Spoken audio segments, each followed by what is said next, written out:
सातारा जिल्ह्यामध्ये क्रांतिसिंह नाना पाटील आणि त्यांच्या नेतृत्वाखाली हा सगळा जो लढा उभा झाला, तर आता त्या आपला जो मोर्चा निघाला होता ना वडूजचा, त्याच्यामध्ये खटावकर हुतात्मा झालेले आहेत, घाडगे हुतात्मा आहेत, असे अनेक हुतात्म्यांची आणि मुख्य तिथलं प्रेरणास्थान आहे छत्रपती प्रतापसिंग महाराज. 1857 पासून ते या लढ्यामध्ये आहेत. पूर्ण स्वातंत्र्याची घोषणा पहिल्यांदा नाशिकला झाली, ती केली क्रांतीवीर गणेश दामोदर सावरकर यांनी. आणि जो जॅक्सन नावाचा कलेक्टर होता, तो अत्याचार करत होता, तर तेव्हा त्याला अनंत कानेरे यांनी गोळ्या घातल्या आणि मग त्या खटल्यामध्ये कृष्णा कर्वे, नंतर विनायक देशपांडे आणि अनंत कानेरे अशा तिघांना फाशीची शिक्षा झाली. काही जणांना जन्मठेप आणि 36 आरोपी त्याच्यामध्ये होते. अशा प्रकारे नाशिकमध्ये जो उठाव झाला, त्याच्यातूनच मग जगभर जी प्रसिद्ध संघटना झाली अभिनव भारत स्वातंत्र्य लढ्यासाठी, म्हणजे सावरकरांचं नेतृत्व. त्याच्यानंतर काही जंगल सत्याग्रह पण तिथे झालेले आहेत. मुळा म्हणजे तुम्हाला माहिती आहे की नंदुरबारचं शिरीष कुमार, तर ज्या वेळेला शिरीष कुमारला हुतात्म्य आलं त्यावेळेला इथे 5 जण हुतात्मे झालेले आहेत नंदुरबारला.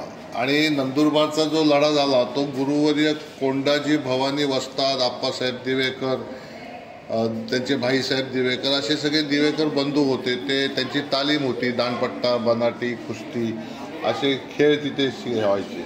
आणि खानदेशातून त्यावेळेला मुलं तिथे शिक्षणासाठी जशी पुण्याला जातात ना, तशी धुळ्याला लोक जायची आणि त्याच्यातून ते क्रांतिकारक तयार झाले. आणि मग धुळ्यातला तो स्वातंत्र्य लढ्याचा इतिहास आहे. आपल्या देशामध्ये क्रांतिकारकांचे जे लढे झाले त्याच्यामध्ये अत्यंत म्हणजे पूर्वापार, म्हणजे 14/11/79चा जन्म आठले गोपाळ नारायण यांनी त्यावेळेला बॉम्ब बनवला होता बंगाली क्रांतिकारकाकडून, ते शिकून आले होते. नंतर कर्णिक कॅपिटल बॉम्ब खटल्यामधले जे आरोपी होते त्यांना पकडल्यानंतर हे सायनाईडची गोळी खाऊन त्यांनी प्राणार्पण केलं. नंतर साने गुरुजी आपले पालघरचे, साने गुरुजी म्हटल्यानंतर क्रांतिकारकांचे मुकुटपाणी होते. म्हणजे प्रति सरकारमधली जी तुफान सेना होती त्या सैनिकांना टिळा लावणारे साने गुरुजी. आणि तेवढेच मृदू अमळनेरचा लढा हा साने गुरुजींनीच चेतवला. लीलाताई पाटील, उत्तमराव पाटील, शिवाजीराव पाटील असं फार मोठं रत्नागिरीचं योगदान आहे. जळगावचं मोठं योगदान म्हणजे फैजपूरला जे झालं काँग्रेसचं अधिवेशन पहिलं, ते आपले चौधरी धनाजी नाना बघा खिरोदे तुमचे आजोबा आहेत, मग पुढे येऊन सांगा.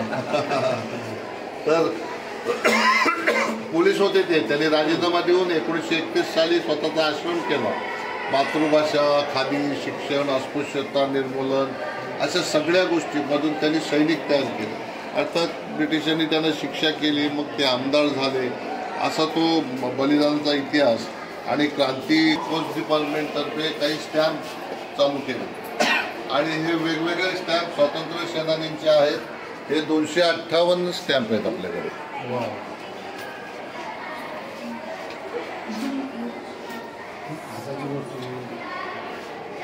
म्हणजे 1857 मधले तात्या टोपे असो, नानासाहेब पेशवे असो, त्याच्यानंतर नेताजी सुभाषचंद्रांचा लढा, भूदान, विनोबाजी भाव्यांचं, सगळे अनेक प्रकारचे त्याच्यामध्ये तुम्हाला चित्र दिसतील ज्याचे स्टॅम्प तयार केले.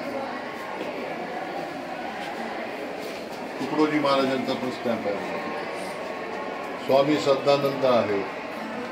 आझाद हिंद सेनेचे स्वतंत्र स्टॅम्प होते पोस्टाचे, त्याचं पण कलेक्शन याच्यामध्ये दिसेल तुम्हाला.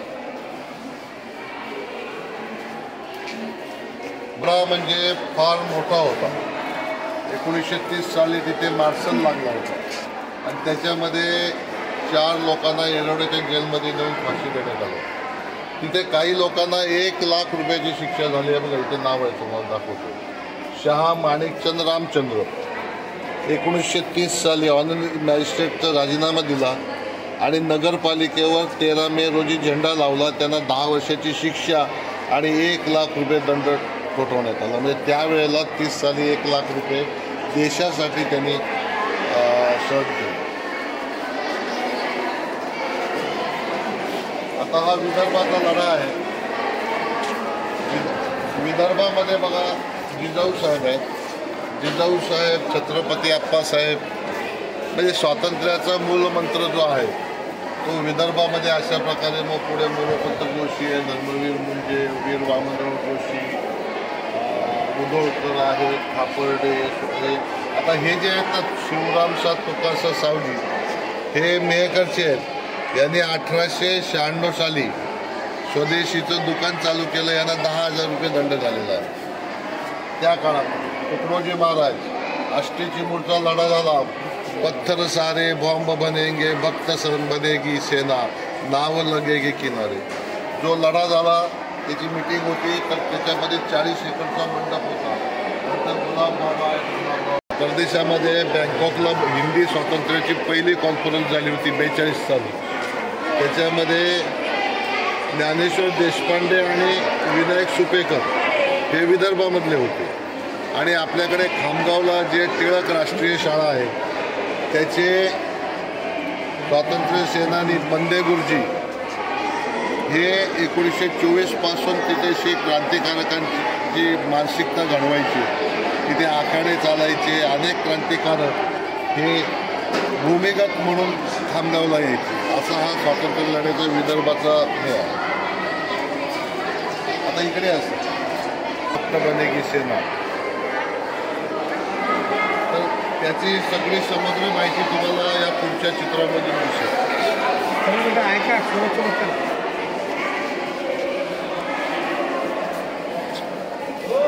ही यादी आहे बघा. एवढ्या लोकांना काही ना फाशी. हे बघा फाशीचे किती आरोपी आहेत बघा याच्यामध्ये. फाशी, त्याच्यानंतर 5 वर्ष, 10 वर्ष, म्हणजे शेकडो लोकांना शिक्षा झाली आष्टीमध्ये.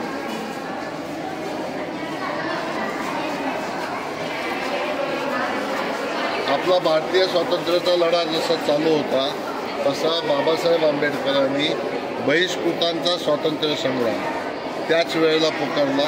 आणि जेव्हा स्वातंत्र्य झालं तेव्हा संपूर्ण राष्ट्र एका संविधानाखाली आणलं आणि जातीभेद निर्मूलनाचं फार मोठं कार्य डॉक्टर बाबासाहेब आंबेडकरांनी केलं. ऐसा क्रांतीसूर्य आमुच्या रक्ताचा, भारतभूमीचा थोर पुत्र. 14 स्थळं, त्याच्यानंतर पुणे करार, वेगवेगळ्या ज्या महत्त्वाच्या घटना आहेत त्याचे मूळ कागदपत्र आहेत. 1942 साली त्रिपक्षीय मजूर परिषदेचा ठराव बाबासाहेबांनी केलेल्या सगळी कार्य अशा प्रकारे आपण इथे केलेली आहे.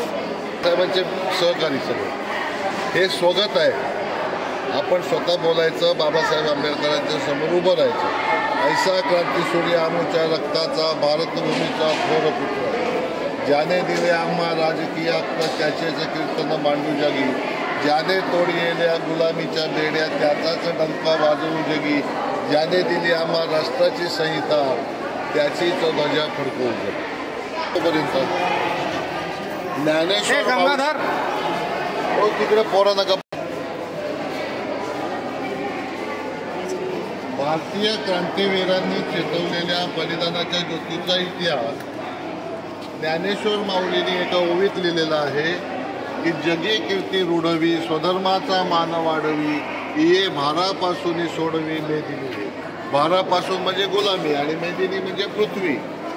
तर अखंड विश्व हे गुलामीतून मुक्त व्हावं म्हणून ज्ञानेश्वर माऊलींनी ही ओवी लिहिली.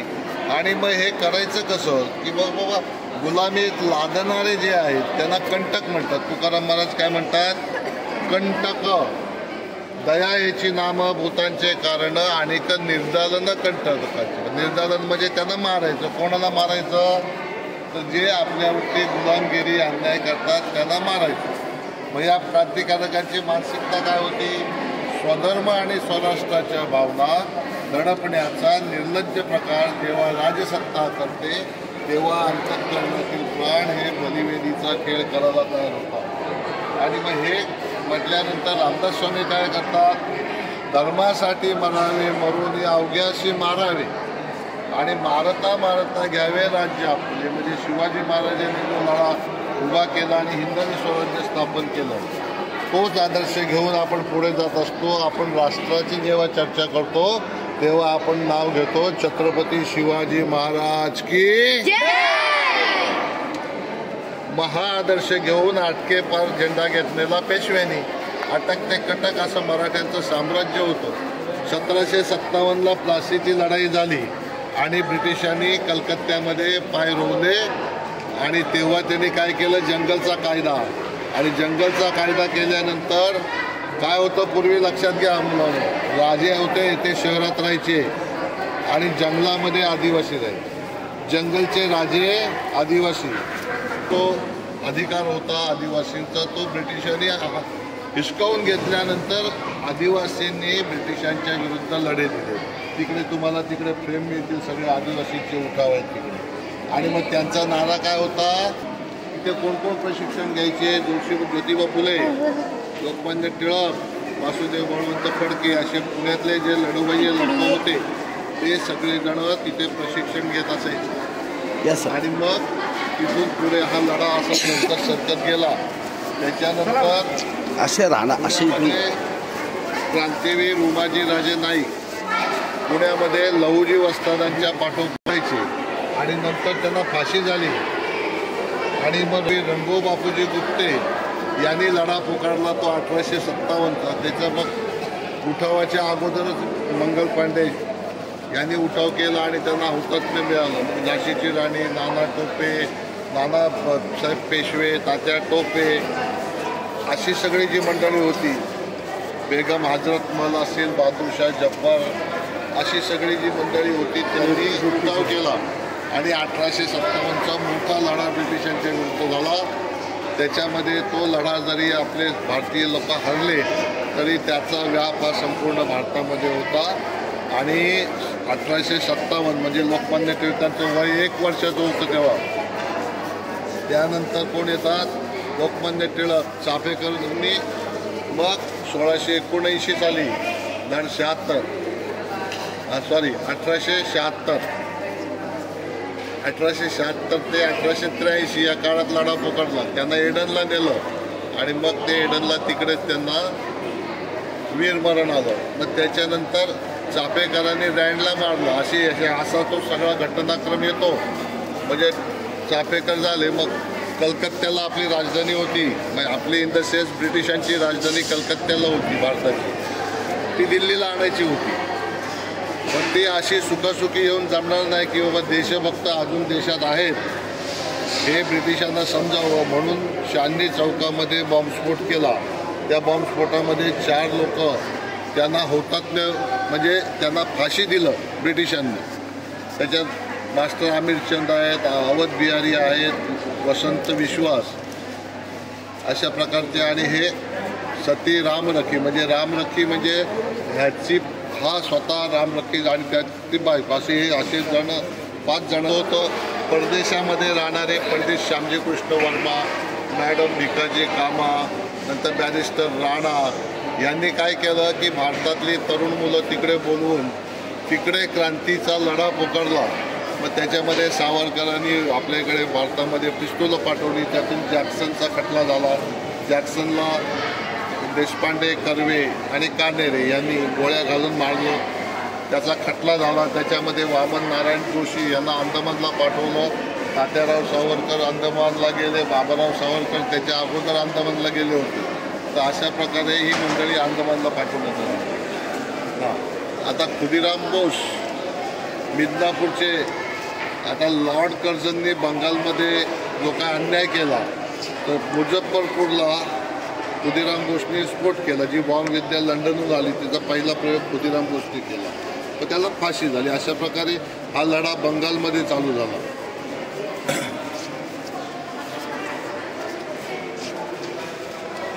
स्वातंत्र्य लढ्यामध्ये अरविंद घोष, बारिंद्र घोष यांच्या कामामध्ये मदत करणारे नरेंद्र भट्टाचार्य त्यांनी काय केलं होतं म्हणजे त्याचं विशेष म्हणजे कस्टम ऑफिसमध्ये धाड टाकून त्यांनी 64 पिस्तुलं आणि दारूगोळा मिळवला होता.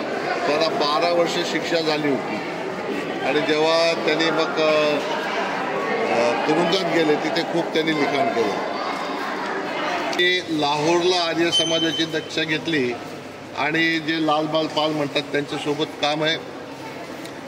जवळजवळ 32 वर्ष 38 वर्ष ते परदेशात राहिले.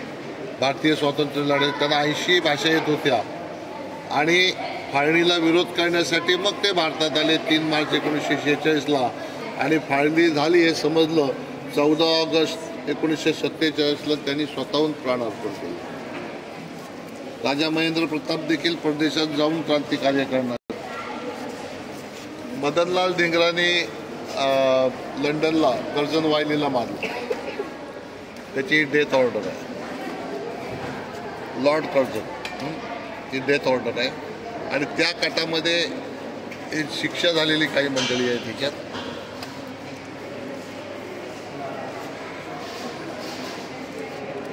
हे दुसऱ्या महायुद्धाच्या काळामध्ये त्यांनी फिरोजपूर छावणीमध्ये त्यांना म्हणजे उठावाच्या कामात असताना अटक झाली. पंडित काशीराम जोशी त्यांना 23 डिसेंबर 1912 हार्डिंग्जवर दिल्लीत बॉम्ब टाकला. त्याची योजना क्रांतीवीर रासबिहारी बोस यांनी आखली होती, पण ते ब्रिटिशांच्या हातात लागले नाही. ते परदेशात म्हणजे जपानला निघून गेले. तिथे इंडियन इंडिपेंडन्स लीग स्थापन केली. त्यांचं आणि सावरकरांचं अभिनव भारतशील असं कोऑर्डिनेशन होतं. आणि मग सावरकर, रासबिहारी बसू, सुभाषचंद्र बोस यांनी मिळून आझाद हिंद सेना स्थापन केली आणि मग ती सुभाषबाबूंकडे सोपवली.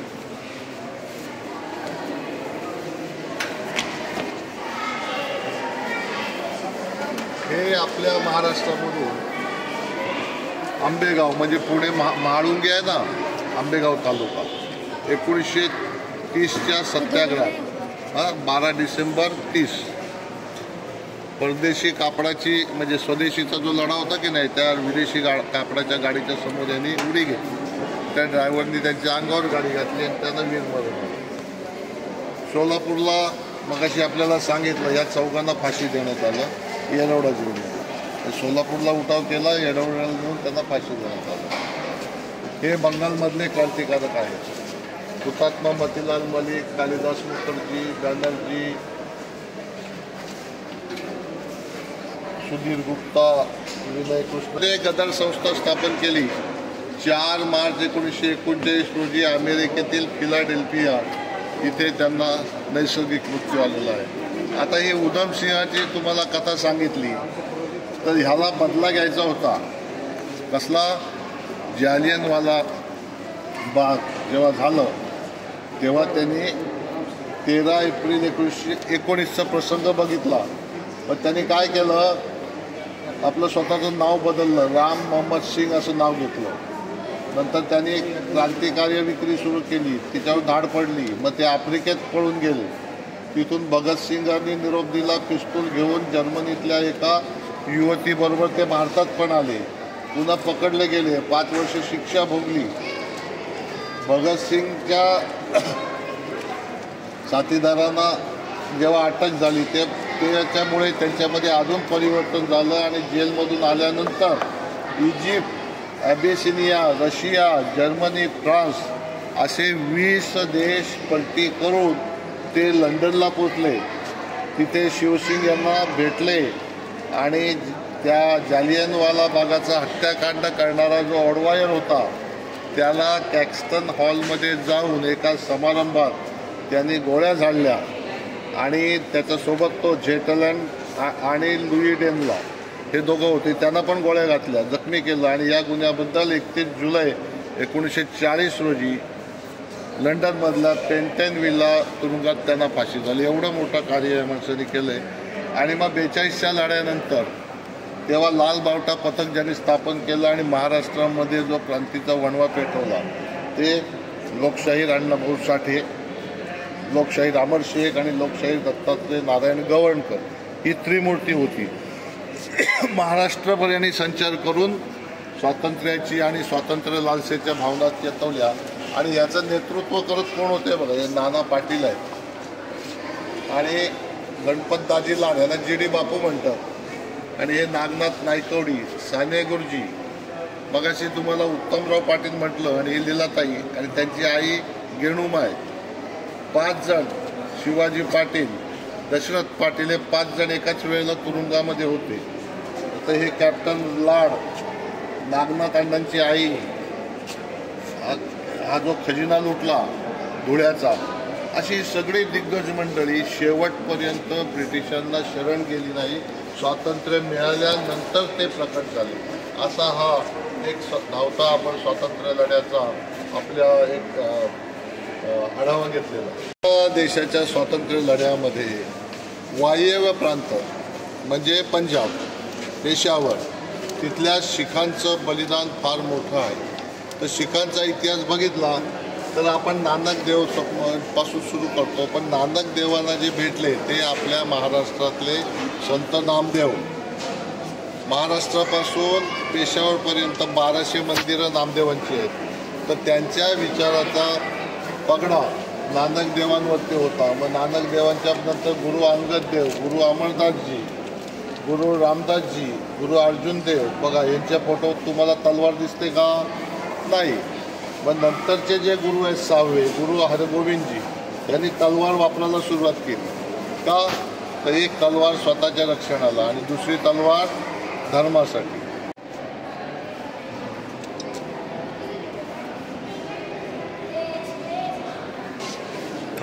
ते कट केलं. 300-325 फोटो अंदमानमधले आहेत. म्हणजे इथून 1100 मैल लांबीचा समुद्र आहे. एकदा तिकडे गेला की अडकला, पळून गेला तरी समुद्रातच मासे खाणार.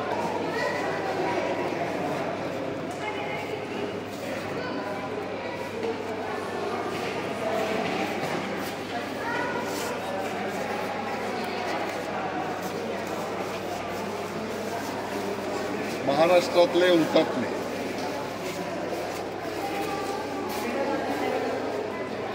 जवळजवळ 100हून अधिक हुतात्मे आहेत.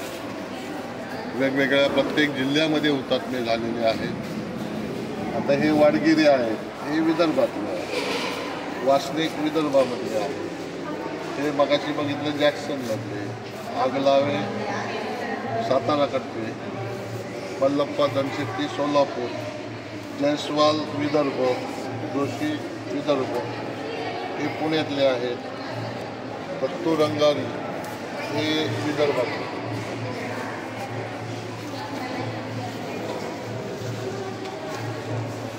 असे प्रत्येकाचे आपण स्केचेस काढून ते जेवढे म्हणून जमवता येईल तेवढे अशा प्रकारे ते कलेक्शन केलेले.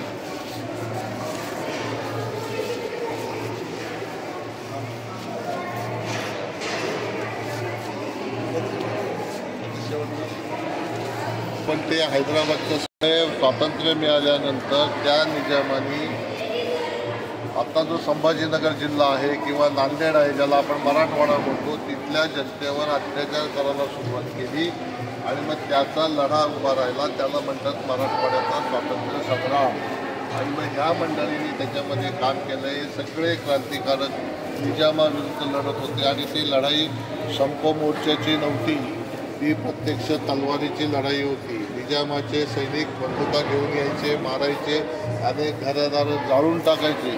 तेव्हा त्यांचा प्रतिकार करणारे हे वीर लढवय्ये आहेत. त्याच्यामध्ये महिला पण आहेत बघा. म्हणजे बहिर्जी गर्जे, जयंतराव पाटील, विनायक भिसे हे हुतात्मा आहेत. टोका कॅम्पमध्ये वसंत राक्षस गोवणकर बीडची आहे. असे वेगवेगळे फोटो तुम्हाला इथं बघायला मिळतात.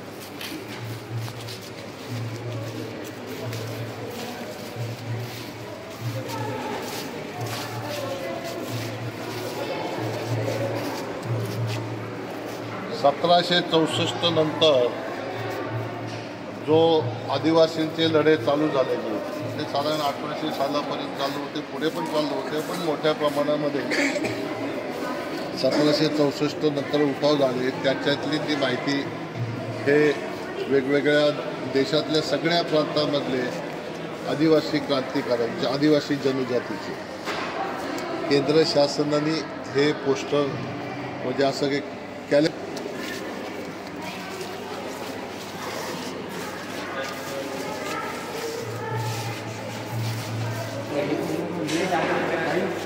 हा बलिदानाचा इतिहास, भारतीय क्रांतीवीरांनी चेतवलेल्या बलिदानाच्या ज्योतीचा इतिहास हा जमा करायला मी 17व्या वर्षापासून सुरुवात केली. आज 50 वर्ष त्याला झालेली आहे. आणि आज शेगावच्या या पवित्र भूमीमध्ये केंद्र शासनाच्या नवोदय विद्यापीठात हे प्रदर्शन आयोजित केलेलं आहे आणि ते सगळी जिल्ह्यातली म्हणजे अकोला जिल्ह्यातले विद्यालय शेगाव या ठिकाणी श्री चंद्रकांत शहासने सर यांनी आपल्या शाळेमध्ये येऊन 1000पेक्षा अधिक क्रांतिकारकांच्या बद्दल या ठिकाणी छायाचित्राचं प्रदर्शन लावण्यात आलेलं आहे। यामध्ये केवळ महाराष्ट्रातलेच नसून पूर्ण भारतातील क्रांतिकारक, त्यामध्ये विशेषतः आदिवासी क्षेत्रामधल्या क्रांतिकारकांची माहिती आपल्याजवळ नाही आहे आणि काही असे क्रांतिकारक आहेत की जे ग्रामीण क्षेत्रामध्ये आहेत, परंतु त्यांचं कार्य त्या काळामध्ये फार मोठं कार्य होतं आणि त्या काळामध्ये आज जसं आपल्याकडं वेगवेगळ्या प्रकारचे माध्यमं आहेत, अशी माध्यमं नसल्यामुळं त्यांची माहिती मिळणं फार कठीण काम होतं।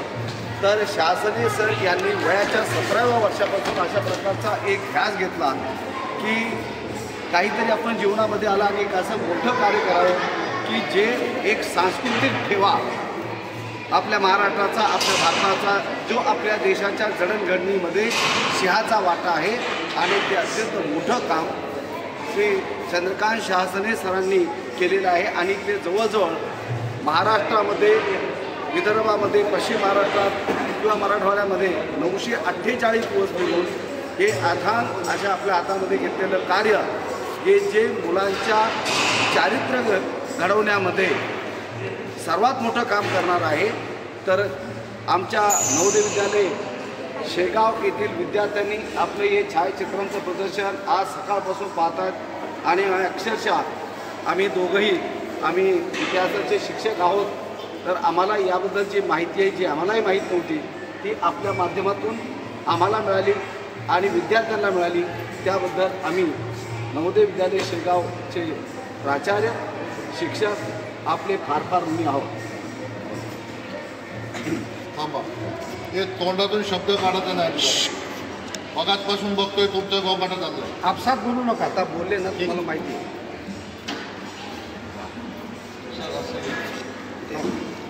काय माहिती नवोदय नाही, आपण तिकडे घ्यायचं त्यांच्या गाडीजवळ PM श्री स्कूल जवाहर नवोदय विद्यालय इथून आम्ही खामगावला असं समजण्यात आलं होतं की राष्ट्रीय स्तरावरचं प्रदर्शन तिथं होणार आहे आणि ते बघण्याकरिता निवडक विद्यार्थी खामगावला घेऊन गेलो। खामगावला घेऊन गेल्यानंतर तिथं चंद्रकांत सर शहासने हे भेटले आणि भेटल्यानंतर इतकं चंद्रकांतमध्येच इतक्या प्रकारचं भांडवल सांभाळलेलं आहे की चंद्रकांतचा जो अर्थ होतो तो अर्थ म्हणजे एक देवाचं नाव चंद्रकांत आहे, ते म्हणजे गणपतीचं, आणि खरोखर हे एक चंद्रकांत आणि चंद्राचा जो प्रकाश आहे एक धरतीवर देणारे आणि शीतलहर निर्माण करणारे आणि त्यातूनही आपल्या देशासाठी जो काही आपल्याला संघर्ष करावा लागला त्या संघर्षामध्ये ज्या लोकांचं नाव आजपर्यंत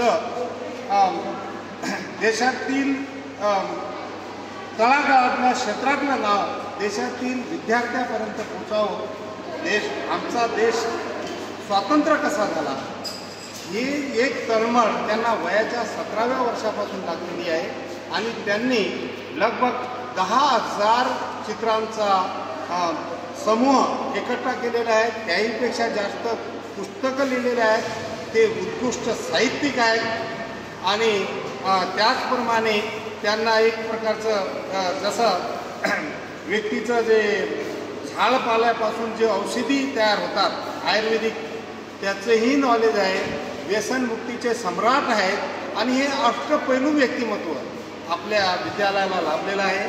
आणि मी लगभग जेव्हा खामगावला गेलो तेव्हापासून त्यांच्या संपर्कात आहोत. असं वाटते की त्यांच्या संपर्कातच राहावं, कारण देशामध्ये ज्या लोकांनी बलिदान दिलं ते व्यर्थ नाही गेलं पाहिजे.